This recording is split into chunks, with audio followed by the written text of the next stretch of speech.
الحمد لله نحمده ونستعينه ونستغفره ونؤمن به ونتوكل عليه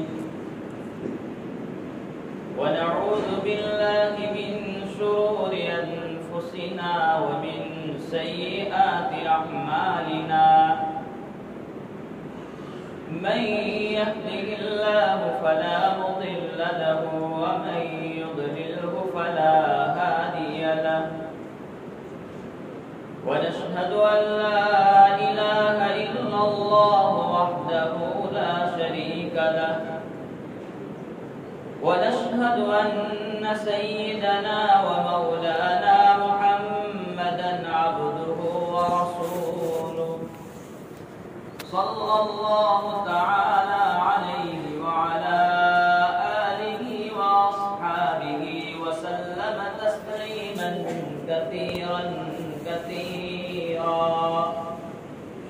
وداعيا إلى الله بإذنه وسراجا منيرا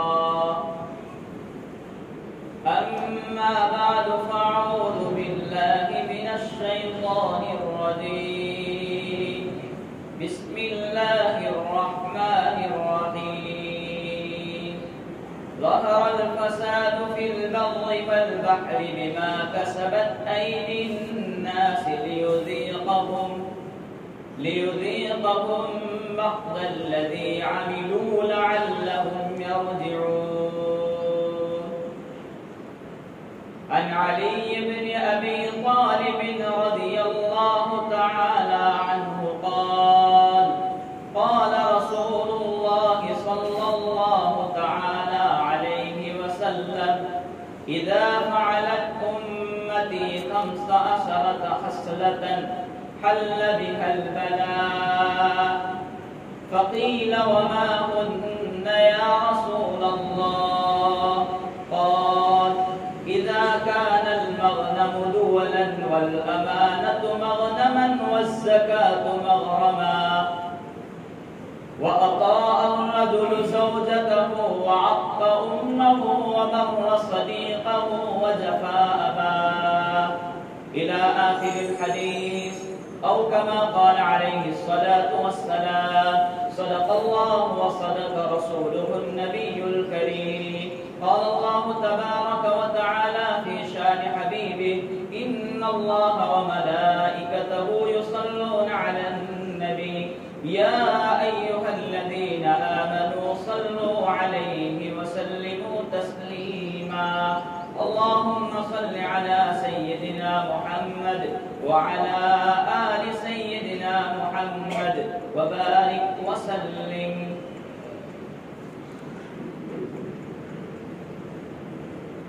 گرامی قدر علماء کرام بزرگان محترم اور عزیز ساتھیوں دنیا کے رہنے والے انسانوں نے اپنے آپ پر زیادتی کی گناہ کیے اللہ تبارک و تعالیٰ کی نافرمانیاں ہوئی تو بحر و بر سمندر اور خشکی والی زمین ہر جگہ پر اللہ رب العالمین کی نافرمانی کی وجہ سے آفتیں اور بلائیں ہم دیکھ رہے ہیں جس کو قرآن کریم بیان فرماتا ہے ظہر الفساد فی البر والبحر بما کسبت ایدی الناس لیذیقهم بعض الذی عملوا لعلهم یرجعون جب گناہ اکا دکا ہو کوئی ایک آدمی کرتا ہو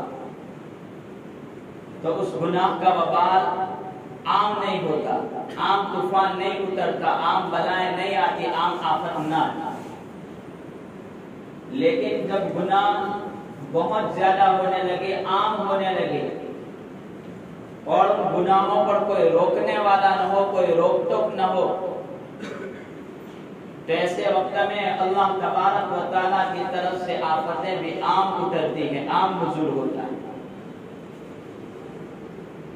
جس کا معائنہ اور جن چیزوں کو، ان تمام مصیبتوں کو ہم اپنی آنکھوں سے دیکھ رہے ہیں،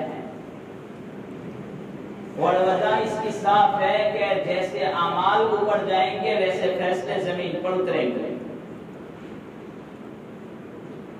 اگر میری چھت پر پانی صاف ہے تو چھت پر اگر سوراخ ہے تو پانی پاک آئے گا بارش کا، اور اگر میری چھت پر کسی نے پیشاب کیا ہے اور سوراخ ہے تو وہ پانی ایسا ہی ناپاک آئے گا۔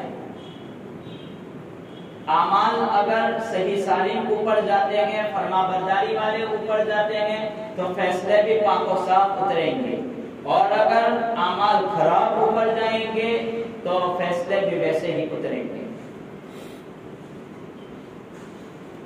حضرت علی رضی اللہ تعالیٰ عنہ کی روایت جس کو میں نے خطبے میں پڑھا، حضرت نبی کریم صلی اللہ تعالی علیہ وسلم نے ارشاد فرمایا کہ جب میری امت 15 کام کرنے لگے گی حل بہل بلا، مصیبتیں اتریں گی۔ میری امت میں جب یہ 15 کام ہو جائیں گے مصیبتیں آئیں گی۔ صحابہ نے پوچھا فقیل وما هن یا رسول اللہ، پوچھا صحابہ نے اللہ کے رسول صلی اللہ تعالی علیہ وسلم وہ 15 چیزیں کون سی ہیں جس کی وجہ سے آفتیں اترے گی، مصیبتیں آئے گی؟ حدیث کے اخیر جملے میں اس کی بہت ساری چیزیں ہیں کہ زمین میں دسایا جائے گا، سرخ آنٹیوں کا انتظار کرو۔ پہلی چیز رسول اکرم صلی اللہ تعالی علیہ وسلم نے ارشاد فرمائی اذا كان المغنم دولا، جب مال غنیمت اس میں خیانت ہونے لگی، اپنا مال سمجھنے لگی۔ غنیمت اس کو کہا جاتا ہے کہ شرعی اصول پر، اسلامی طور و طریق پر کسی غیر سے کے ساتھ لڑائی ہو اور اس لڑائی میں جو مال ملتا ہے اس کو مال غنیمت کہتے ہیں، اور اس مال غنیمت میں سے 5واں حصہ بیت المال میں رکھا جاتا ہے۔ اس 5ویں حصے کا مالک کوئی بڑا آدمی بن جاوے، بادشاہ بن جاوے، مسلمانوں کا امیر بن جاوے، اور اس کو جیسے ویسے اپنے اوپر خرچ کرنے لگے، امانت اس میں خیانت کرنے لگے، جس کی تفسیر بہت ساری چیزیں لکھی ہیں۔ جب یہ تمام چیزیں برابر چلتی رہی، تمام صحابہ ان کے ساتھ چلتی رہی تب تو ٹھیک تھا، جیسے جیسے دور نبوی دور سے دور ہوتا چلا گیا تو تمام چیزوں میں خیانت ہونے لگی۔ یہاں تک لکھا ہے کہ اس میں اگر بیت المال کسی گاؤں میں قائم ہے اور اس بیت المال کا جو پیسہ ہے وہ رفائی کام کے لیے، لوگوں کے خرچ کے لیے، غریبوں کی مدد کے لیے، ان تعاون کے لیے ہے، اگر اس کا متولی اور اس کا بڑا آدمی اگر اس میں خیانت کرتا ہے تو وہ بھی اس میں شامل ہے۔ مسجد کا متولی بھی اس میں شامل ہے، مدرسے کے محترمین اور مدرسے پر نظر کرنے والے بھی ان تمام چیزوں میں شامل ہیں۔ اذا كان المغنم دولا، جب امت کے مال کو اپنا مال سمجھنے لگے، مال غنیمت کہ جس کو امت کے کام کے لیے خرچ کیا جائے اور اپنے کام سے کرنے لگے۔ حضرت سعید ابن عمر رضی اللہ تعالی عنہ کو حضرت عمر رضی اللہ تعالی عنہ کے زمانے میں ابن جوزی رحمۃ اللہ علیہ نے لکھا ہے کہ ان کو گورنر بنا کر کے بھیجا۔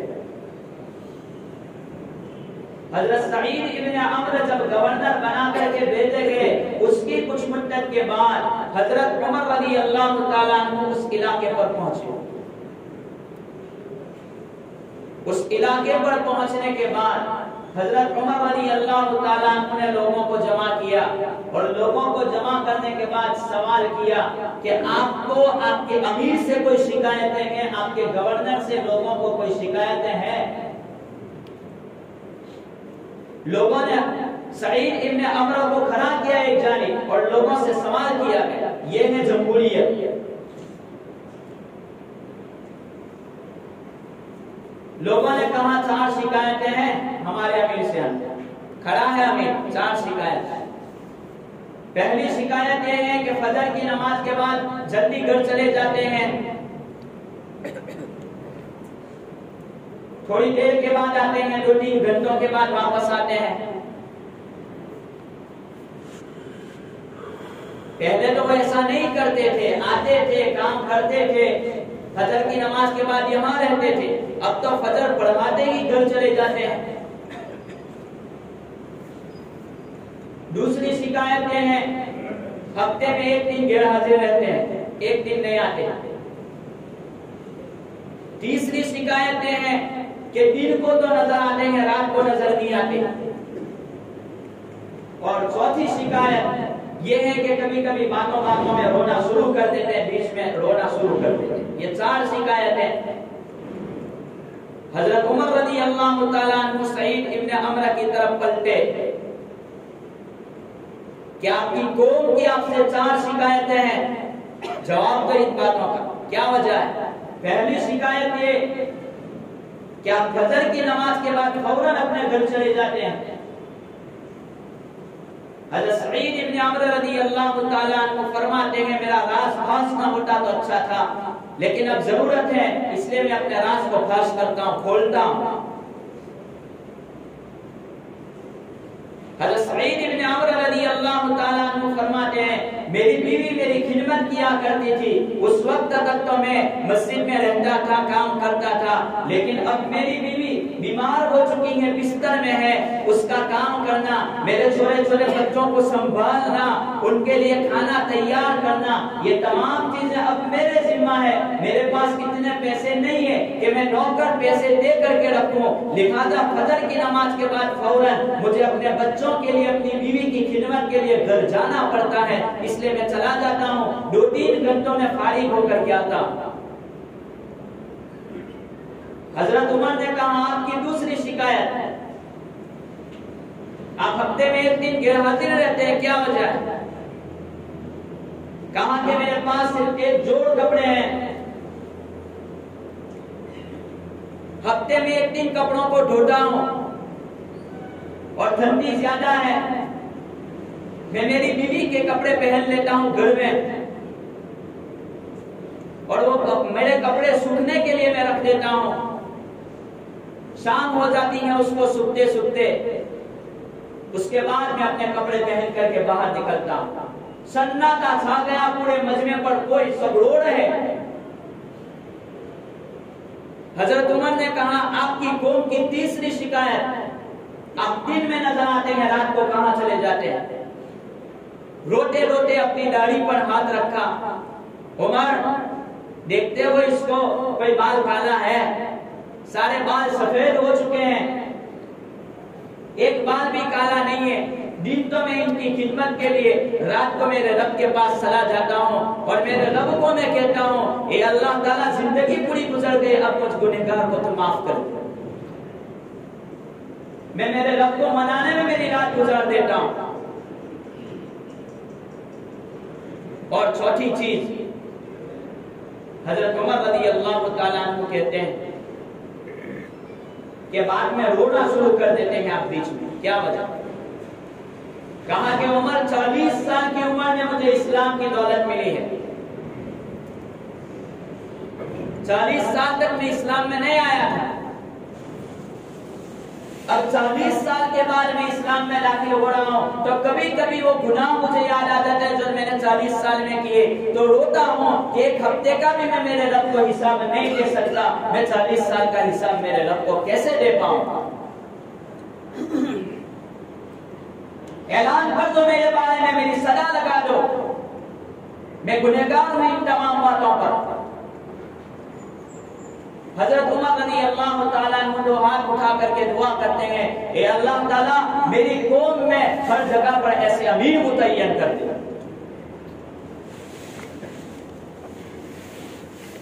آج ہم بالکل فارغ ہے، کوئی چیز نہیں ہے، لیکن ہر آدمی سمجھتا ہے کہ میں بڑا ہوں۔ بڑا بن کر کے آدمی کا کام یہ ہوتا ہے کہ وہ دن میں لوگوں کی خدمت کرے اور رات کو اپنے رب کے پاس رویا کرے۔ بڑا بننے کا مطلب یہ نہیں ہے کہ آدمی اپنے بہترین کپڑے پہن کر کے پھرتا ہے اور کہے کہ میں قوم کا لیڈر ہوں۔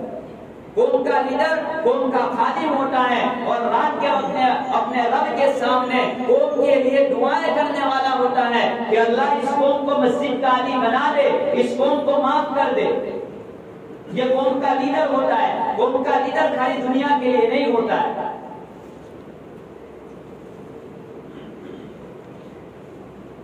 حضرت عمر ابن عبدالعزیز رحمت اللہ علیہ ایک مہمان ان کے گھر پر آ گئے. امیر ہونے کی حالت میں چراغ سے کام کر رہے تھے. وہ آیا تو اپنے چراغ کو بجھا لیا. وہ مہمان کہنے لگے یہ کام آپ نے کیوں کیا؟ کہا کہ اب تک تو میں بیت المال کا کام کر رہا تھا, قوم کا کام کر رہا تھا, یہ چراغ جل رہا تھا, بیت المال کا چراغ جل رہا تھا.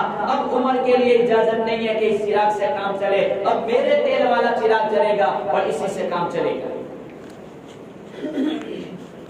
تو پہلی چیز رسول اکرم صلی اللہ تعالی علیہ وسلم نے ارشاد فرمائی اذا کان المغنم دولا, جب مال غنیمت کو لوگ اپنا مال سمجھے خیانت کرنے لگے.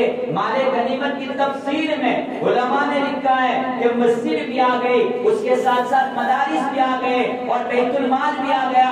جہاں جہاں کہیں قوم کے رفاہی کام ہوتے ہیں ان تمام چیز کا ایک ایک پیسہ اس میں آ گیا کہ آدمی اپنی طرف سے اس میں کوئی خیانت نہیں کر سکتا.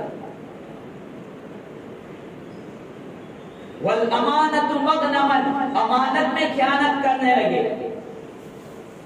امانت میں خیانت کرنے کا مطلب بہت مطلب میں بیان کر چکا ہوں اس کے متعلق. ایک یہ بھی ہے کہ آدمی کسی سے تجارت کرے, تجارت میں ایک کے پیسے نے ایک کا مال, ایک کے پیسے نے ایک کی محنت. اب پیسے دینے والا پیسے دے دے کہ تجارت کر دو, منافع میں ہم دونوں شریک, تو اس میں چوری کرنا یہ بھی امانت میں خیانت ہے کہ مجھے اتنا نفع ملا, 50 روپے ملے, 100 روپے نہیں ملے. اگر نفع ملا 70 روپے 80 روپے اور وہ بتلا رہا ہے 60 روپے, تو یہ بھی امانت میں خیانت ہے. کسی گنہگار کو دیکھنے کے عالم میں اس کے گناہ کو فاش کر دینا, لوگوں کے سامنے ظاہر کر دینا, یہ بھی امانت میں خیانت ہے. اگر تو اس کو سدھارنا چاہتا ہے, تیرے دل میں سچی طرف ہے, تو تیرے رب کے پاس دعا کر اور تو اس کو جا کر کے سمجھا. تو ذلیل کر رہا ہے اس کو, کوئی بھلائی نہیں کر رہا ہے. ہماری مجلسیں جب بھی بیٹھتے ہیں تو کسی کی برائی جب شروع ہو جاتی ہے تو کہتے ہیں میں غیبت تھوڑی کرتا ہوں, وہ کام کرتا ہے وہ کہتا ہوں, غیبت نہیں. منع فرمایا رسول اکرم صلی اللہ تعالی علیہ وسلم نے. تیسری چیز والزکات مغرما, زکات کو ٹیکس سمجھا جائے گا. بوجھ پڑے گا آدمی کو 2.5% دیتے ہوئے اپنے زکات ادا کرتے ہوئے کہ زکات کیسے دیا جائے. اگر دے گا تو غریب کو اپنا نوکر سمجھے گا, حالانکہ اس کی قدر اور وقت اور عزت اس بندے کے اندر ہونی چاہیے. زکات دے گا تو بہت کم دے دے گا, حساب سمجھ کر نہیں دے گا, گویا منہ چڑھا کر دے گا کہ ٹیکس جس طریقے پر آدمی ادا کرتا ہے اسی طریقے پر زکات کو ادا کرنے والا ہوگا. والزکات مغرما, زکات کو ٹیکس سمجھا. اسی پر ایک مسئلہ لکھا ہے کہ آدمی کو زکات دینے کے لیے تحقیق کی بہت ضرورت ہے. ہر آدمی کو زکات نہ دے, زکات ادا کرنے کا مسئلہ ہے.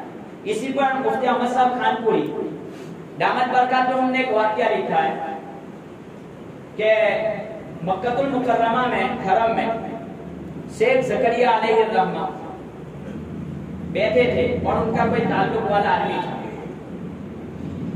تو وہاں حرم میں کوئی فقیر ہوگا تو اس کو کچھ پیسے دیے مانگنے والے کو.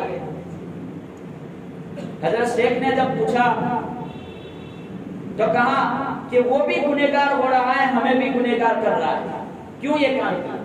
کہا کہ اللہ کی مسجد میں اس دربار میں کوئی آدمی اپنے لیے سوال نہیں کر سکتا, دوسرے کے لیے تو کر سکتا ہے. اپنے لیے نہیں, جیسے کہ مدارس کے لیے یا کسی اور چیز کے لیے. گنہگار ہے وہ خود بھی اور دینے والا بھی گنہگار ہے, تو اللہ کے دربار میں اس کو بھیک منگوا رہا ہے. لہذا وہ لوگ جو فقیر ہوتے ہیں, ہر فقیر غریب نہیں ہوتا, معلوم نہیں ہے ان کی حالت, ان پر بھی بریک لگانے کی ہمارے لیے ضرورت ہے. ان کو جھڑکے نہ, ان پر غصہ نہ کریں, لیکن ان کو سنبھال کر کے سمجھانے کی ضرورت ہے. ہماری قوم اسی میں برباد ہو گئی. کہ بھیک مل جائے گی ہم اپنا گزارا کر لیں گے، اور لاکھوں کروڑوں روپے اپنی بینکوں میں پڑے. اور یہ واقعات تو روزانہ اخباروں میں آتے رہتے ہیں. صدقہ کے لیے بہترین چیز یہ ہے کہ آپ روزانہ جو صدقہ نکالنا چاہتے ہیں اس کو جمع کرو ایک جگہ پہ، پھر کوئی محتاج اور مستحق ملے اس کا کوئی کام کروا دو. اگر یہ کام ہونے لگے امت پر تو وہ فقیر خود بخود اپنا کام کریں گے، اور امت سے یہ امت آرتھک اعتبار سے، مسلمان آرتھک طریقے سے جو ٹوٹتا جا رہا ہے وہ مضبوط ہوگا. تو ذرا سنبھالنے کی بھی ضرورت ہے، سمجھنے کی بھی ضرورت ہے. اب تو ہر بندہ کہتا ہے میرا صدقہ ادا ہو جائے. خیر صدقہ ادا ہو جائے گا، نفلی صدقے میں کوئی مسئلہ نہیں ہے مالدار غریب کا، لیکن عادت بگڑنے کا جو مسئلہ ہے اس کو بھی سمجھنے کی ضرورت ہے. رہا زکات کا مسئلہ تو وہ آ کر کے کھڑا ہو جاتا ہے. اور چوتھی چیز رسول اکرم صلی اللہ تعالی علیہ وسلم نے فرمائی کہ وَأَطَاعَ الرَّجُلُ زَوْجَتَهُ وَعَقَّ أُمَّهُ وَبَرَّ صَدِيقَهُ وَجَفَا أَبَاهُ. یہ چار چیزیں کہ ایک آدمی اپنی بیوی کا فرما بردار ہوگا، اپنی ماں کا نافرمان ہوگا، اپنے دوست کے ساتھ بھلائی کرے گا، احسان کرے گا، نیکی کرے گا، اور اپنے باپ کی نافرمانی کرے گا. یہ عام ہو چکا ہے، اس کو سمجھنے کی بہت ضرورت ہے. بلکہ یہاں تک لکھا ہے حدیث میں کہ ماں باپ کے انتقال کے بعد بھی آدمی اپنے باپ کے ملنے والوں سے تعلقات رکھیں، اپنے باپ کے دوستوں سے تعلقات رکھیں، وہاں تعلق نہ توڑیں. حضرت عبداللہ ابن عمر رضی اللہ تعالیٰ عنہ ایک سفر میں جا رہے تھے. دوران سفر جب انہوں نے ایک آدمی کو دیکھا تو ایک آدمی کو اپنا گدھا ہدیے میں دے دیا اور پگڑی اپنے سر سے اتار کر کے اس کے سر پر رکھ دی. تو ساتھیوں نے کہا عمر، یہ عبداللہ ابن عمر آپ یہ کیا کر رہے ہیں؟ کہا کہ یہ میرے باپ کے ساتھ تعلق اس آدمی کا تھا، یہ اس آدمی کا بیٹا ہے جس کا تعلق میرے باپ کے ساتھ تھا، لہذا احسان یہی ہے کہ میں اس کو یہ دے دوں. عبداللہ ابن عمر کعبۃ اللہ کا طواف کر رہے ہیں. ایک آدمی یمن سے آیا، اپنی ماں کو بٹھا کر کے کندھے پر طواف کرا رہا ہے. طواف کیے، چکر لگائے، وہ پوچھتا ہے حضرت عبداللہ ابن عمر، یہ آدمی عبداللہ ابن عمر یہ ہے. تو وہاں جا کر کے اس نے سوال یہ کیا کہ میں میری ماں کو یمن سے اپنے کندھے پر، اپنی پیٹھ پر بٹھا کر کے لایا ہوں اور یہ طواف کروایا، حج کروایا، کیا میری ماں کا حق میں نے ادا کر دیا؟ عبداللہ ابن عمر نے کہا تیری پیدائش کے وقت جب تو دنیا میں آ رہا تھا تیری ماں نے جو آہ نکالی تھی اس کا بدلہ بھی اب تک تو نہ دے چکا. ماں باپ کی نافرمانیاں عام ہو چکی ہر معاملے میں. مسئلہ یہ ہے کہ جب مر جاتے ہیں تو روتے پھرتے ہیں، جیوٹا جیتی ماں باپ نے چپ کرے آنے مری گیا پچھے اگربتی میں ڈوب کر. یہ جو شعر ہے، یہ جو جملہ ہے گجراتی میں، وہ بالکل فٹ ہو رہا ہے. ہر معاملہ، ہر مسئلہ قرآن کریم میں ہے. قرآن نے کہا وَقَضَىٰ رَبُّكَ أَلَّا تَعْبُدُوا إِلَّا إِيَّاهُ وَبِالْوَالِدَيْنِ إِحْسَانًا فَلَا تَقُل لَّهُمَا اُفٍّ. اف کا مطلب علماء نے یہ لکھا ہے کہ اگر ماں باپ اس کو یوں کہے کہ بیٹا یہ کام یہ بھی منع کیا، اور اس کے مطابق یہ بھی لکھا کہ اگر کوئی جملہ کہے غلط ہے تو حالانکہ اس میں یہ بھی جواب نہیں ہے کہ آدمی اطمینان کے ساتھ اس کے سوال کے جواب کو مڑا کرے. بہت ساری چیزیں ہیں ماں باپ کی نافرمانی پر، اس کو سمجھنے کی، سنبھلنے کی ضرورت ہے. تو میں نے اپنی بات کی ابتدا کی تھی کہ جب امت میں 15 کام ہو جائیں گے تو امت پر آسمانی بلائیں اتریں گی.